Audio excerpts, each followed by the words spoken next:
Welcome to the institutional trading concepts market structure series के session 6 के अंदर मैं आप सब लोगों को वेलकम करता हूं। अभी तक हमने जो कुछ भी स्टडी किया है उसकी मदद से आज के सेशन के अंदर हम ट्रेडिंग स्ट्रेटजी बिल्ड करने जा रहे हैं विद कंप्लीट चेकलिस्ट, जैसे सादा लफ्जों में आप ट्रेडिंग प्लान कह सकते हैं। अगर आपने पिछले 5 सेशंस नहीं देखे तो आप उनको लाजमी देखें ताकि आज की इस सेशन से आप फ़ायदा उठा सकें। सपोज मेरे पास मार्केट का ये एक अप मूव है, ये एक रैंडम अप मूव है जिसमें मार्केट ने रिट्रेस किया और इस रिट्रेसमेंट से मार्केट में ये एक हाई बना है और ये एक लो बना है और इस वक्त हम ट्रेडिंग अपॉर्चुनिटी फाइंड आउट करने की कोशिश कर रहे हैं। तो चेकलिस्ट में नंबर 1 पे जिस चीज को हमने कंफर्म करना है वो है डायरेक्शन।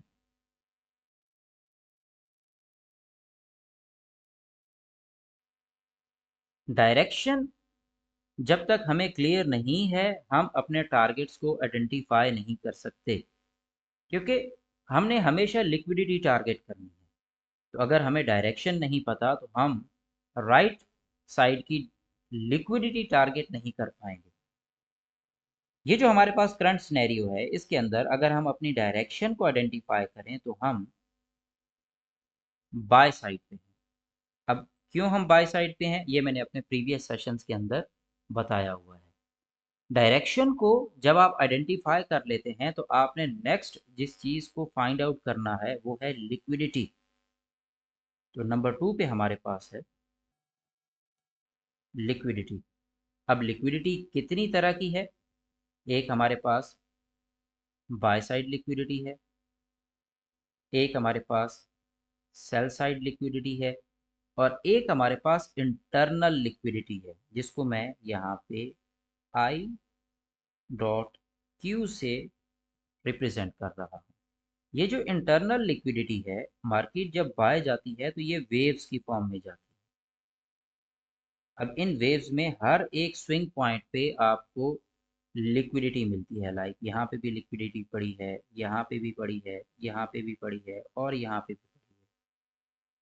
तो market by side liquidity, internal liquidity और सेल साइड लिक्विडिटी, आपने ये तीनों चीजें यहाँ पे मार्क कर ली हैं। अगर आपकी डायरेक्शन बाय है तो ये आपका प्रिटी मच श्योर है कि आपका TP1 जो है वो बाय साइड लिक्विडिटी ही है। आपने इसी जोन तक ही ट्रेड को चलाना है। नंबर 3 पे हमारे पास चेक पॉइंट में आ जाता है इंड्यूसमेंट, या उससे पहले आपने मार्क करना है प्रीमियम एंड डिस्काउंट, जिसको मैं P&D से रिप्रेजेंट कर रहा हूँ। इसके इर्द गिर्द मैं एक बॉक्स मार्क कर रहा हूँ बिकॉज प्रीमियम एंड डिस्काउंट के ऊपर डिटेल सेशन हम बाद में करेंगे।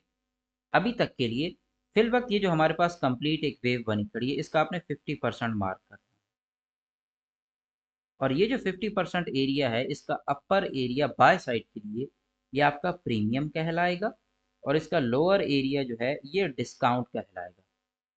तो अब अगर हम इंटरनल लिक्विडिटी की बात करें तो इंटरनल लिक्विडिटी बाय साइड में आपके डिस्काउंटेड एरिया में पड़ी हुई लिक्विडिटीज इंपॉर्टेंट हैं। तो अब मार्केट ये जो माइनर मूव देगी, जो हमने लास्ट सेशन के अंदर डिस्कस किया था कि मार्केट यहाँ से सेल साइड पे मूव देती है, तो माइनर मूव में उसने इंटरनल लिक्विडिटी डिस्काउंटेड एरिया की उड़ानी है। So that's why premium and discount और उसके अंदर की इंटरनल लिक्विडिटी आपको क्लियर होनी चाहिए। अब यहाँ पे प्रीमियम एंड डिस्काउंट के साथ साथ एक और चीज आ जाती है, दैट इज योर इंड्यूसमेंट, या आप समटाइम इसको अगर आप प्राइस एक्शन से है तो कंसोलिडेशन कह सकते हैं, मैं इसको इंड्यूसमेंट कह देता हूँ।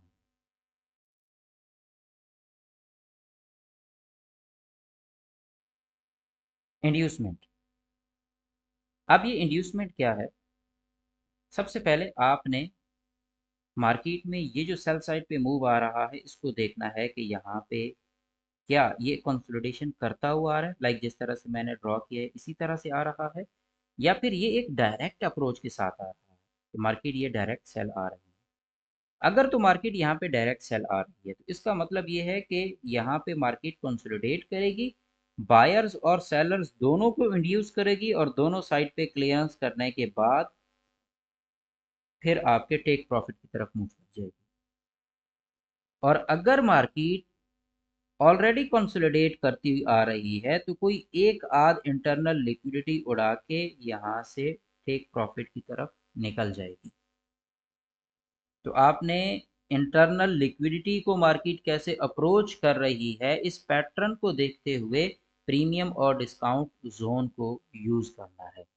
फिर उसके बाद नंबर 5 पे most important, that is your pattern, या आप कह सकते हैं एंट्री मॉडल।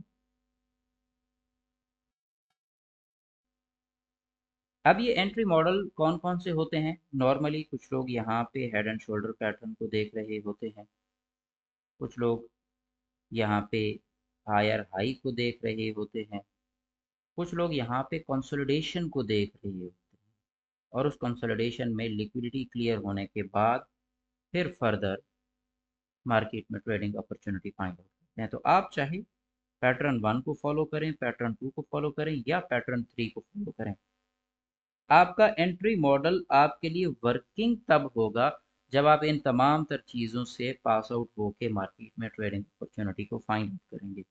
अगर इनमें से किसी एक चेक लिस्ट पे भी आपकी ट्रेड फुलफिल नहीं हो पा रही तो आप कभी भी मार्केट में एंटर ना हो, वो सर्टेन जो आपकी ट्रेड है वो फेल हो सकती है। अब कौन सा एंट्री मॉडल बेहतर है और किस तरह से अप्लाई करना है इसकी प्रैक्टिकल एप्लीकेशन के लिए डिस्क्रिप्शन में मौजूद व्हाट्सएप कम्युनिटी का लिंक ज्वाइन कर लें ताकि आप इसकी लाइव प्रैक्टिकल एप्लीकेशन को देख सकें। अपनी राय का ज़रूर इजहार किया करें कमेंट सेक्शन में। Thank you very much.